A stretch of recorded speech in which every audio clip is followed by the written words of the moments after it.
All right, so we are here to learn how to turn your full sentence outline into a speaking outline, or otherwise known as a keyword outline.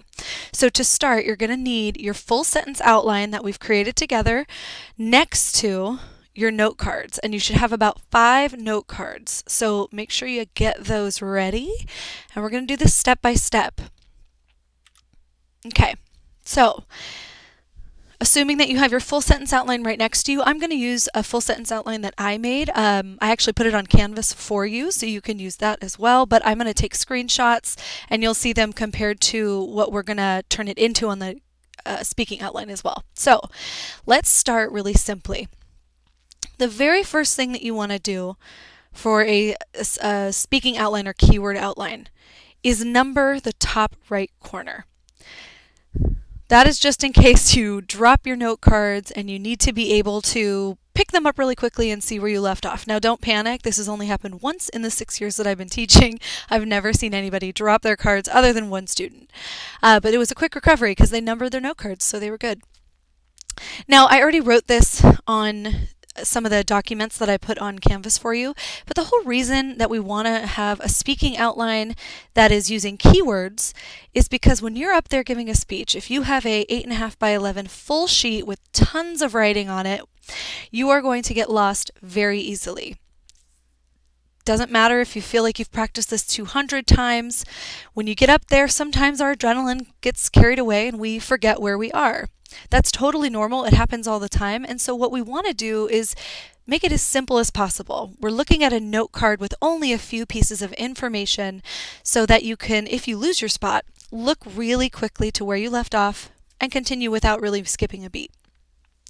So the whole goal is to take those big long sentences and put them into smaller keywords that would help you remember the entire sentence when you're up there.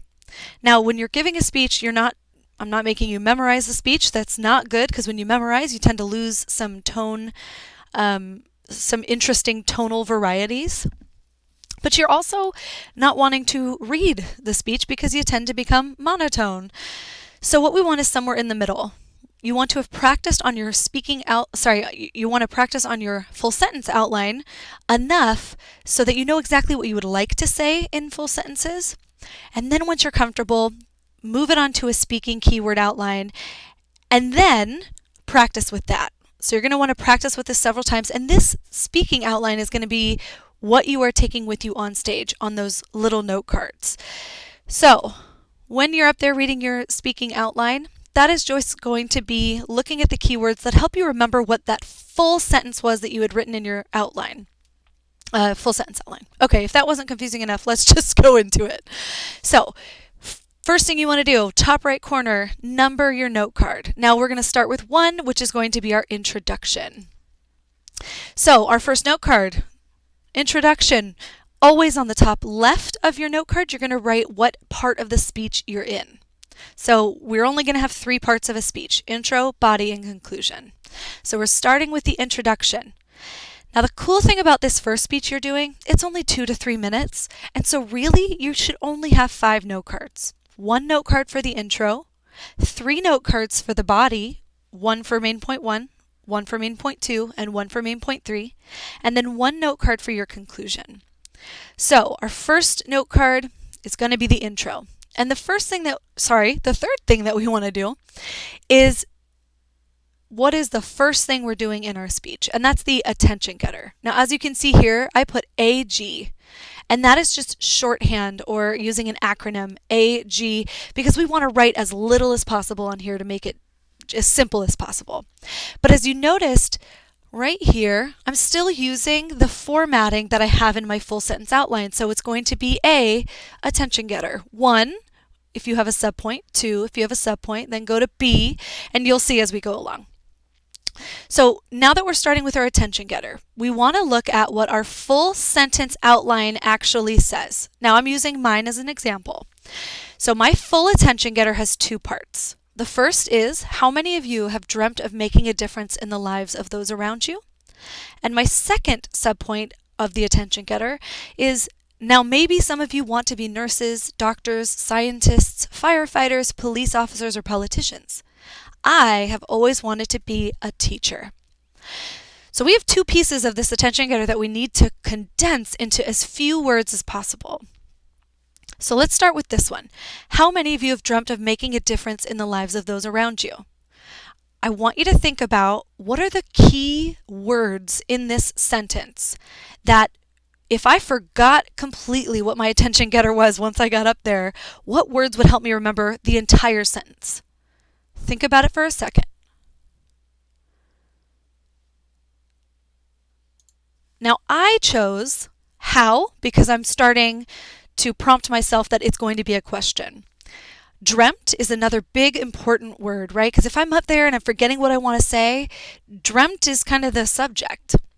Difference is another important term, and lives. So if I did not have my full sentence here, I only had these, I could remember that my full sentence was, how many of you have dreamt of making a difference in the lives of those around you, with just those 4 terms. Hopefully that makes sense. Now let's go to the second line. What key terms would you need to use from this sentence to remember all the main components? This one's a little bit more complicated. There's a lot of components that are specific, right? So think about which words you would want to use. So I used maybe because that's kind of a key term for, what I'm asking of them. But then I also have a lot of specific titles, specific roles that I'm offering as examples. So I want to use all of those. Nurse, doc, but I use a shortening of doctor, which you absolutely should do. Use acronyms or shortenings of any words that make sense to you. Scientist, fire, police, politician. But then the main last part is I want to be a teacher. So those words should help me remember that full sentence. Cool. Now do that to your own right now. You can pause the video and do this to your own as we go. Now I'm going to move on to a quick note about attention getters or drop the mic statements or anywhere that you use a quote or a statistic. Any time that you are using a quote or a statistic, put it in a full sentence. You do not want to misquote or misrepresent any quote or statistic. And, of course, you always want to cite. So if you're using a quote or using a statistic, it will look something like this. Franklin D. Roosevelt said, "The only thing we have to fear is fear itself." Now that was the full quote. And I also did the citation right at the beginning by saying Franklin D. Roosevelt. The second one is a statistic. So according to the Bureau of Labor Statistics, the 2018 average yearly income of a high school teacher was $60,320. So again, I used the citation in the very beginning saying where I got the statistic, Bureau of Labor Statistics. And then I gave the full statistic that was written as it was where I found it, because I don't want to misrepresent it. Now that's a little long. If you want to shorten using a statistic, you can do what I did below. So instead of saying according to the Bureau of Labor Statistics, if you remember what BLS stands for, you can instead do the actual statistic in full sentences, but then at the end in parentheses, you put where you got it from. But that just requires that when you're on stage, you remember to say this was from the Bureau of Labor Statistics or wherever you got the information. Okay, so now that we kind of got that out of the way, let's go to our next point in our introduction. Now the second point of any introduction is the topic. Now our full sentence is right here. Introduce topic. So today I'm here to tell you about how much teaching has changed my life. Again, we don't want all that. We want to shorten it as little as possible. So we could shorten it to just topic, teaching, change, life. That would help me remember the whole sentence of, so today I'm here to tell you about how much teaching has changed my life. Now again, you can pause the video, do that to your own speech, and then come back to this. So the next one, that one's really easy. It's yourself, introducing yourself. So just write your name and you will remember to say the other kind of filler words, which are, hello, my name is Sarah Hemrick Jensen. And then we go to the last part of our introduction. Now the last part of our intro has the thesis and our 3 main points that we're going to discuss. This one again is fairly easy. Let's look at what it looks like in the full sentence outline.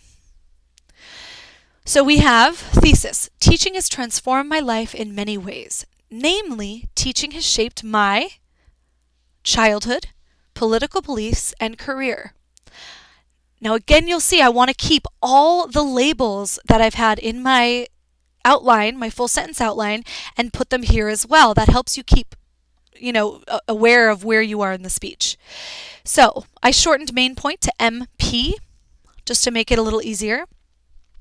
The thesis, instead of just writing teaching, because I in my full sentence outline, I want to say a little bit more.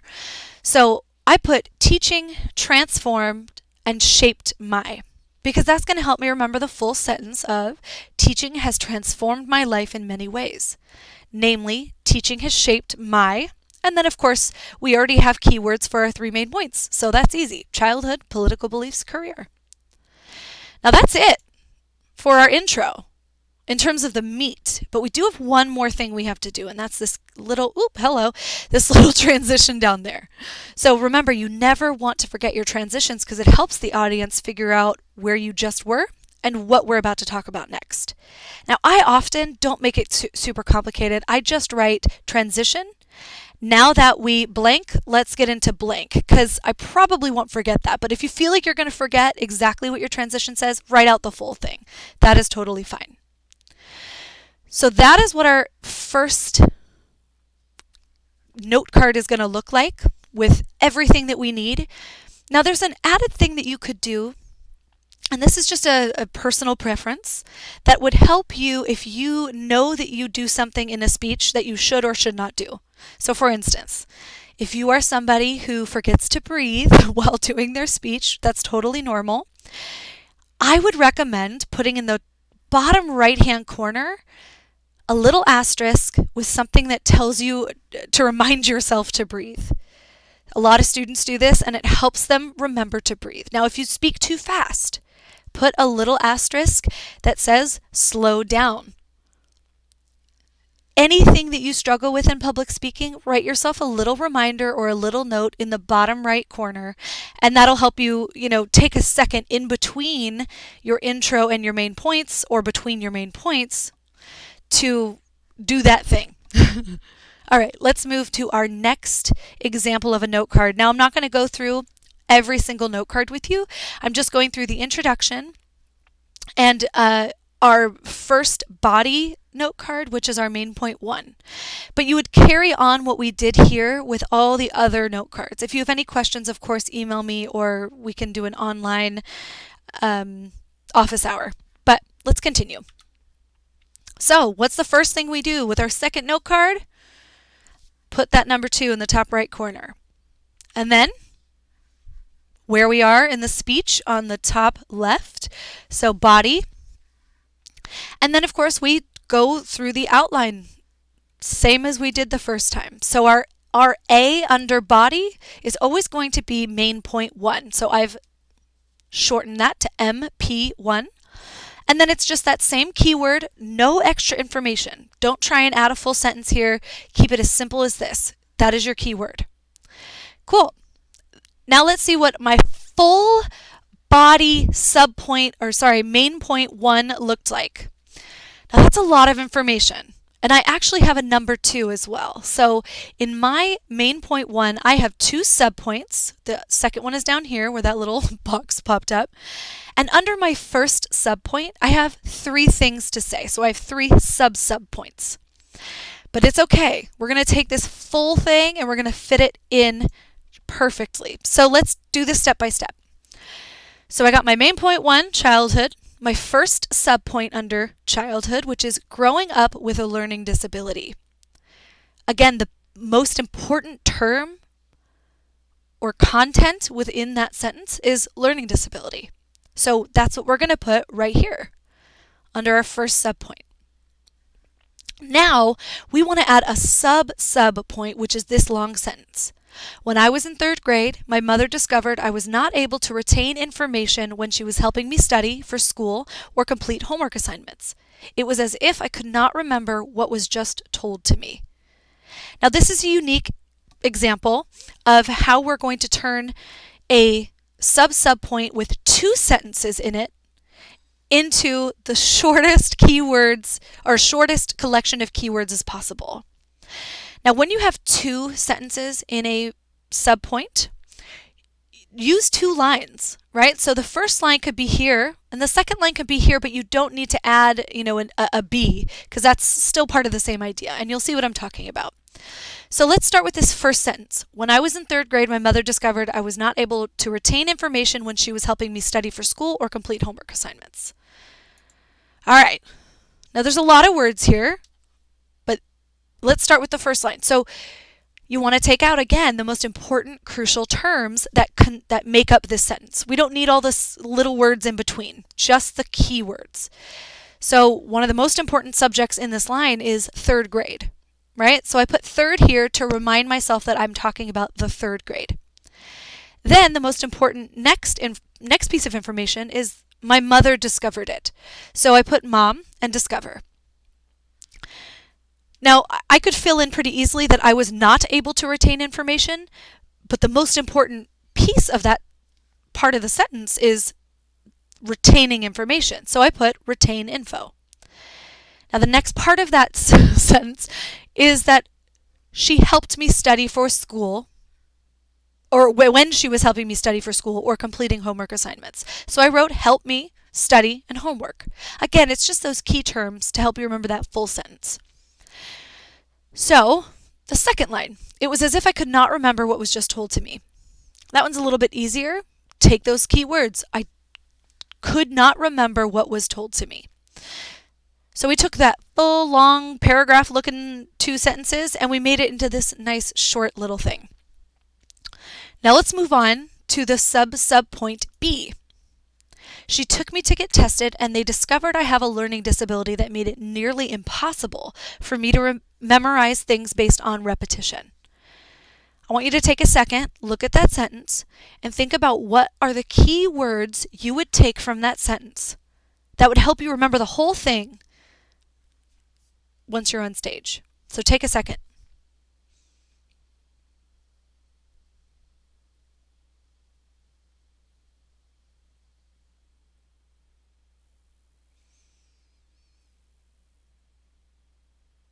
Okay, I hope that was long enough. So, did you select any of these words? I don't really need to say she took me to get tested, because if I just write tested, I would remember that obviously there's more I want to say about that. I want to say that she took me to get tested. And then I want to use words like discovered, because I might not use that word if I didn't write it down. I might think of something else, which is fine, but that was an important word that I wanted to keep in. So tested, discovered. Learning disability is the subject there, so we got to keep that in. Impossible is another very specific term that I want to use in that sentence, so I put that in. Remember. You could also put memorize, right? I put remember, but you could put memorize. And then repetition. So tested, discovered, disability, impossible, remember, repetition is going to help me remember that full sentence. Okay. Let's move on to the third sub-subpoint. Now again, I use a lot of specific terminologies, especially roles or titles, that I want to keep in there. So the full sentence, this meant that math, geography, and history were incredibly difficult for me to learn, but things that were hands-on, like art, English, and science, were much easier. In fact, I excelled at them. Again, we have 2 sentences here. But let's break it down. So obviously I list certain subjects that I want to keep in there. So math, geography, I shortened as geo, history, and the end of that subject sentence is difficult, right? Those 3 things were difficult. So I want to remember the full sentence by saying math, geo, history, difficult. Then the second part of that sentence were things that were hands-on, which are art, English, and science. Thus, I excelled in those things. So again, I'm hoping this makes sense for how you're turning a large, long sentence into something shorter that will help you remember the full sentence. All right, now we got one more piece. We have our second subpoint of our main point, 1. Our second subpoint is growing up with a learning disability affected how I viewed education. And I have at least 2 subpoints underneath that, sub-subpoints, that I want to mention as well. Now, I already gave it to you here. I'm going to shorten this long sentence. It's not much shorter, but it's a little shorter. Growing up, disability affected view of education. Great. Now, this sentence, my third grade teacher made fun of my disability in front of my peers and I hated school. Think for a second on what you would put that, what keywords you would take out of that.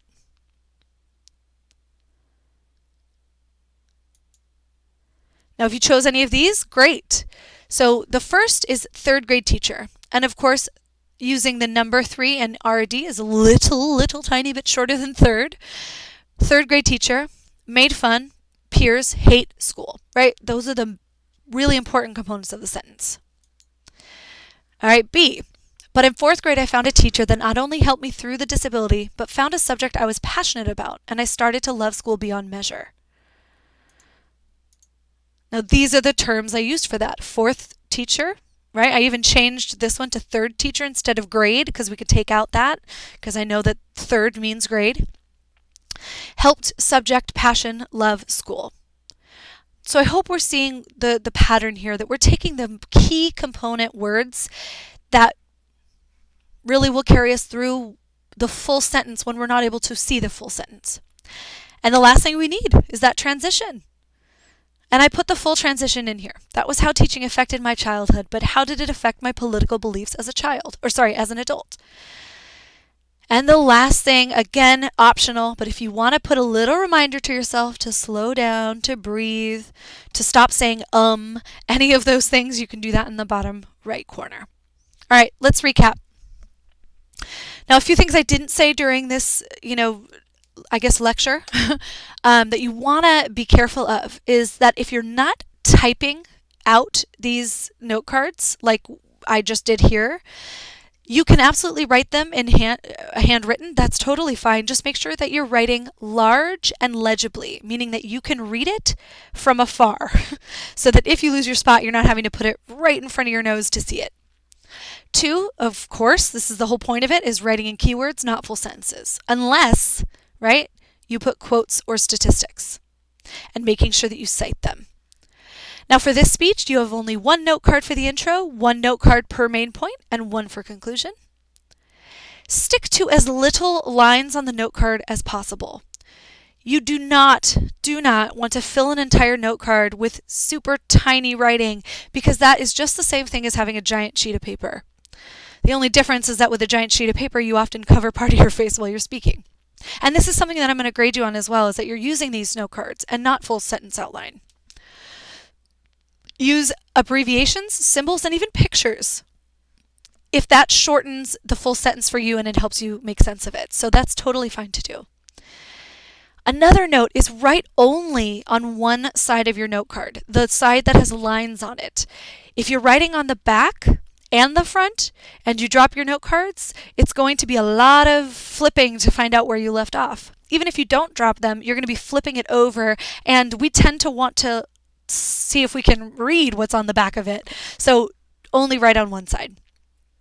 And lastly, some of my students really like to use different colors, either with highlighter or colored pens.